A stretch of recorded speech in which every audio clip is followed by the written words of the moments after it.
Hello students, last video में हम लोगों ने एक बहुत ही अमेजिंग क्वेश्चन डिस्कस किया था जो कि जेईई मेंस 2023 में आया हुआ क्वेश्चन था। और मैंने आपसे ये भी बोला था कि ये जो क्वेश्चन है no doubt one of the toughest question था। अगर मैं देखूं तो जनवरी अटेम्प्ट में जेईई मेंस में लगभग 20 क्वेश्चंस आए हैं, मतलब क्योंकि नंबर ऑफ स्लॉट्स जो थे, और अगर मैं टोटल नंबर ऑफ क्वेश्चंस की बात करूं तो जनवरी अटेम्प्ट में लगभग 20 क्वेश्चन परम्यूटेशन एंड कॉम्बिनेशन से आए थे। तो उसमें से last problem one of the toughest problem थी।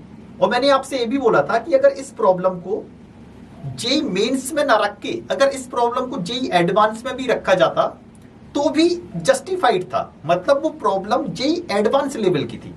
लेकिन ऐसा नहीं है कि हर क्वेश्चन जेईई मेंस में टफ आता है। जो लास्ट क्वेश्चन था वो one of the toughest question था। इसके बाद अगर आप जेईई मेंस 2023 का कोई भी क्वेश्चन करोगे तो रिलेटिवली वो आपको आसानी दिखेगा। तो फिर से हम लोग जनवरी अटेम्प्ट में आया हुआ एक क्वेश्चन और डिस्कस करते हैं जो कि डायरेक्ट फॉर्मूला बेस्ड है। तो क्वेश्चन है number of integral solution of the equation x plus y plus z equal to 21 और कंडीशन दे रखी है x greater than equal to 1, y greater than equal to 3 and z greater than equal to 4। तो सबसे पहले तो मैं इस क्वेश्चन को करने का तरीका बता रहा हूं, बाकी किस अप्रोच से हमने किया है और इसके पीछे का कॉन्सेप्ट हम बाद में डिस्कस करेंगे। तो यहां पर ये है कि हमें 21 आइडेंटिकल ऑब्जेक्ट्स को एक्स वाई जेड में बांटना है और इस तरीके से बांटना है कि एक्स को कम से कम एक ऑब्जेक्ट मिले, वाई को 3 एंड जेड को 4। तो हम क्या करेंगे कि हमने एक्स को पहले से ही एक ऑब्जेक्ट दे दिया, वाई को 3 ऑब्जेक्ट्स दे दिए एंड जेड को 4 ऑब्जेक्ट्स दे दिए। तो हमारे कितने ऑब्जेक्ट्स डिस्ट्रीब्यूट हो चुके हैं? 4 प्लस 3 7 प्लस 1 8। तो हमने क्या किया, 21 में से 8 ऑब्जेक्ट्स तो चले गए। तो हमारे पास बचे हुए ऑब्जेक्ट्स कितने हैं? तो हमारे पास बचे हुए ऑब्जेक्ट्स 13 हैं। और अब सवाल क्या बन चुका है कि मुझे 13 आइडेंटिकल ऑब्जेक्ट्स को 3 लोगों में बांटना है। और किस तरीके से बांटना है कि any one can get any number of object. तो आंसर क्या होता है? n plus r minus 1 C r minus 1। So answer होगा n plus r minus 1 C r minus 1। So answer हो गया 15C2 और 15C2 कितना होता है? 105। So 105 is the answer. Okay, अब बात करते हैं, मतलब जिन बच्चों ने इस कॉन्सेप्ट को क्लास में किया है और अच्छे से समझा है, तो ये क्वेश्चन हार्डली 20 सेकंड का है। तो ऐसा नहीं है कि जेईई मेंस में आया हुआ हर एक क्वेश्चन टफ एंड लेंथी होता है। तो हमें यहां पर यही देखना है कि सबसे पहले ये देखना है कि कौन से क्वेश्चंस आसान है। बहुत सारे क्वेश्चंस ऐसे भी होंगे हर सेट में जो विद इन 1 मिनट सॉल्व हो रहे होंगे। तो सबसे पहले हमें उन्हीं क्वेश्चंस पर फोकस करना है। अब बात करते हैं, इस कॉन्सेप्ट को रिवाइज भी कर लेते हैं।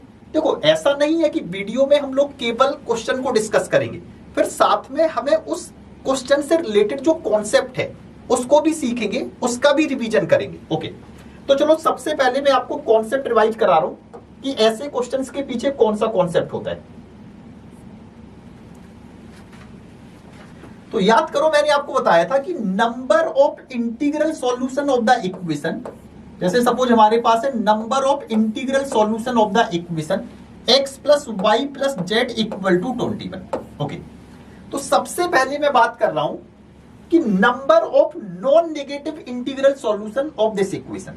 तो नॉन नेगेटिव इंटीग्रल सॉल्यूशन का क्या मतलब होता है कि नॉन नेगेटिव का मतलब होता है कि एक्स वाई जेड में से कोई भी नेगेटिव इंटीजर नहीं होगा, तीनों की मिनिमम वैल्यू क्या होगी? 0। नॉन नेगेटिव इंटीग्रल सॉल्यूशन का मतलब ये होता है। ओके, तो यहां पर इस इक्वेशन के number of non negative integral solution उतने ही होंगे जितने तरीके से हम 21 आइडेंटिकल ऑब्जेक्ट्स को इन 3 लोगों में बांट पाएंगे। तो 21 आइडेंटिकल ऑब्जेक्ट्स को 3 लोगों में बांटने के तरीके और किस तरीके से बांटना है? Any one can get any number of object. क्योंकि यहां पर अगर मैं सारे के सारे ऑब्जेक्ट एक्स को भी दे देता हूं तो बेसिकली कोई दिक्कत नहीं है। तो यहां पर सॉल्यूशन क्या होगा? 21, 0, 0 एक सॉल्यूशन ही हो जाएगा। ठीक है, ऐसा भी हो सकता है कि मैंने x को 20 आइडेंटिकल ऑब्जेक्ट्स दिए, 21 0, ऐसा भी हो सकता है। ओके, तो बेसिकली हमें क्या करना है, 21 आइडेंटिकल ऑब्जेक्ट्स को इन 3 लोगों में बांटना है, और जितने तरीके से हम 21 आइडेंटिकल ऑब्जेक्ट्स को इन 3 लोगों में बांट पाएंगे उतने ही इस इक्वेशन के नॉन नेगेटिव इंटीग्रल सॉल्यूशन होंगे। तो इस इक्वेशन के नॉन नेगेटिव इंटीग्रल सॉल्यूशन कितने होंगे, तो बेसिकली यहां पर n कितना है 21, मतलब 21 आइडेंटिकल ऑब्जेक्ट्स को 3 लोगों में बांटना है।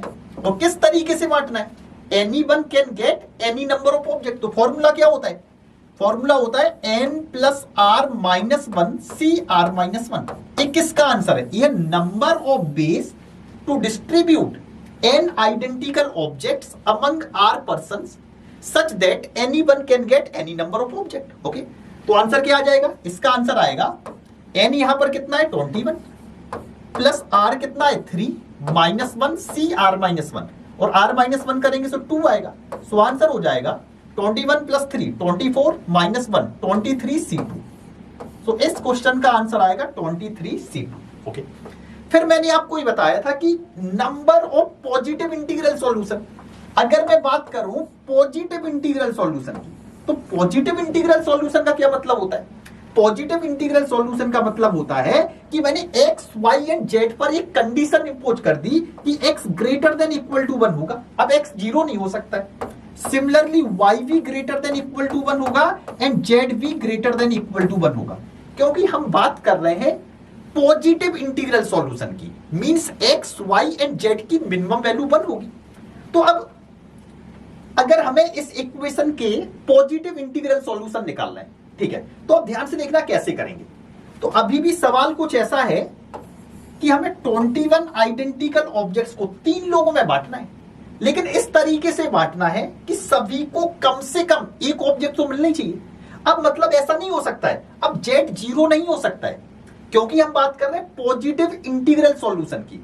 तो पॉजिटिव इंटीग्रल सॉल्यूशन का मतलब है कि हमें 21 आइडेंटिकल ऑब्जेक्ट्स को x, y, z में बांटना है, लेकिन इस तरीके से बांटना है कि सभी को कम से कम एक ऑब्जेक्ट तो मिलना चाहिए। ओके, तो तरीका क्या है कि हमारे पास 21 आइडेंटिकल ऑब्जेक्ट्स रखे हुए हैं, सपोज ऐसे समझो, ठीक है, सपोज हमारे पास 21 आइडेंटिकल ऑब्जेक्ट्स हैं और मुझे x, y, z में बांटना है, और इस तरीके से बांटना है कि x, y एंड z तीनों को कम से कम एक ऑब्जेक्ट देना। तो मैं क्या करूंगा, ठीक है, मैंने बोला लो पहले से ही x को एक ऑब्जेक्ट दे दिया, अब कौन सा दिया इससे तो फर्क ही नहीं पड़ेगा, मैंने रैंडमली एक ऑब्जेक्ट उठाया और x को दे दिया, ठीक है। फिर मैंने क्या किया, रैंडमली एक ऑब्जेक्ट उठाया y को दे दिया, सिमिलरली रैंडमली एक ऑब्जेक्ट उठाया और z को दे दिया। तो इससे क्या हुआ कि अगर मैंने पहले से ही x, y एंड z तीनों को एक एक ऑब्जेक्ट दे दिए, ठीक है, तो अब इनकी जो मिनिमम कंडीशन है वो तो सॉल्व हो गई। अब हमारे पास कितने ऑब्जेक्ट्स बचे हैं, अब हमारे पास 18 ऑब्जेक्ट बचे ना, क्योंकि 3 ऑब्जेक्ट तो जा चुके हैं। अब 18 ऑब्जेक्ट बचे हैं और किस में बांटना है, x, y एंड z में बांटना है। तो अब मुझे 18 ऑब्जेक्ट्स को x, y, z में बांटना है, और अब कैसे बांटना है, अब मैं कैसे भी बांट दूं कोई फर्क नहीं पड़ेगा। अब बचे हुए 18 ऑब्जेक्ट अगर मैं x को भी दे दूं तो कोई दिक्कत नहीं है ना, y एंड z को एक एक ऑब्जेक्ट तो मिल ही चुका है। तो अब सवाल क्या बन गया, सवाल बन गया कि मुझे 18 आइडेंटिकल ऑब्जेक्ट्स को इन 3 लोगों में बांटना है, और किस तरीके से बांटना है, anyone can get any number of object, ठीक है। तो r कितना है 3, सो 18 आइडेंटिकल ऑब्जेक्ट्स को 3 लोगों में बांटना है, ठीक है। तो बांटने के तरीके n plus r minus one C r minus one. So answer कितना हो जाएगा, आंसर हो जाएगा 18 प्लस 3 21 माइनस 1 20 C2। ओके, समझ में आया। अब इसी कॉन्सेप्ट पर बेस्ड ये वाला क्वेश्चन था जो अभी हमने डिस्कस किया है। अब ध्यान से देखो क्वेश्चन था क्या। अब हमारे पास क्वेश्चन कुछ ऐसा था, number of integral solution of the equation x plus y plus z equal to 21। और कंडीशन क्या थी, x greater than equal to 1, y greater than equal to 3 and z greater than equal to 4। Okay, तो इसको कैसे solve करेंगे, यहां पर x greater than equal to 1 है, मींस x की मिनिमम वैल्यू 1 होनी है। तो हम क्या करेंगे, x को पहले से ही एक ऑब्जेक्ट दे देंगे, ओके, और y greater than equal to 3, मतलब y को कम से कम 3 ऑब्जेक्ट मिलना चाहिए। तो मैंने क्या किया, 3 ऑब्जेक्ट पहले से ही y को दे दिए, एंड z के पास मिनिमम कितने ऑब्जेक्ट आने चाहिए, 4। तो हमने क्या किया, z को 4 ऑब्जेक्ट दे दिए। तो हमारे पास बचे हुए ऑब्जेक्ट्स कितने हैं? हमारे 8 ऑब्जेक्ट्स तो एक्स वाई जेड में डिस्ट्रीब्यूट हो चुके हैं। अब बचे हुए ऑब्जेक्ट कितने हैं? 13। और अब मुझे 13 ऑब्जेक्ट्स को कितने लोगों में बांटना है? 3 लोगों में बांटना है, और इस तरीके से बांटना है कि anyone can get any number of object. अब कोई कंस्ट्रेंट नहीं रह गया ना, क्योंकि x की मिनिमम वैल्यू 1 होनी थी, मतलब x को कम से कम एक ऑब्जेक्ट मिलना था। तो मैंने क्या किया, पहले से ही x को एक ऑब्जेक्ट दे दिया। और इस काम को करने का तो एक ही तरीका है, क्योंकि सारे ऑब्जेक्ट्स आइडेंटिकल हैं। फिर मैंने क्या किया, y को कम से कम 3 ऑब्जेक्ट चाहिए थे, तो मैंने क्या किया कि 3 ऑब्जेक्ट उठाए एंड y को दे दिए, इसका भी एक ही तरीका है। और z को कम से कम 4 ऑब्जेक्ट देने थे, तो हमने क्या किया, 4 ऑब्जेक्ट उठाए और z को दे दिए, इसका भी एक तरीका है। ठीक है, अब क्या है, हमारे पास 13 ऑब्जेक्ट्स हैं। अब मुझे 13 ऑब्जेक्ट्स को ही बांटना है, और किस में बांटना है? एक्स वाई एंड जेड में ही बांटना है। ऐसा नहीं हुआ, नंबर ऑफ पर्सन कम नहीं हुए। ऐसा नहीं है कि एक्स को एक ऑब्जेक्ट मिल गया तो वो चला गया, एक्स वाई जेड अभी भी यहां पर है, अभी भी वो इसमें है कि मुझे कुछ ना कुछ और मिल गया तो ठीक है, और नहीं मिला तो कोई बात नहीं। ओके, तो क्वेश्चन ये है कि अब मुझे 13 आइडेंटिकल ऑब्जेक्ट्स को 3 लोगों में बांटना है, और इस तरीके से बांटना है कि any one can get any number of object. तो इसमें हम कौन सा फॉर्मूला लगाएंगे, n plus r, so n plus r minus 1 C r minus 1। So answer हो जाएगा 15c2, और 15c2 कितना होता है, 105। कैलकुलेट करने का तरीका 15y2 into 14y1, so answer 105। तो अभी मैंने एक कॉन्सेप्ट डिस्कस किया है, ठीक है। अगर किसी ने क्लास में अच्छे से पीएनसी पढ़ा हुआ है तो उसके लिए क्वेश्चन मेरे हिसाब से, मतलब एक अच्छे स्टूडेंट के लिए एक क्वेश्चन 10 से 20 सेकंड से ज्यादा का नहीं है। ओके, तो ऐसे क्वेश्चंस भी आते हैं जेईई मेंस में, तो हमें यही बैलेंस बनाना है कि जो क्वेश्चन आसान है उन्हें जल्दी करना है, जिससे कि जो टफ क्वेश्चन है उनके लिए हमारे पास टाइम बच सके। तो नेक्स्ट वीडियो में हम लोग नेक्स्ट क्वेश्चन डिस्कस करेंगे। Thank you.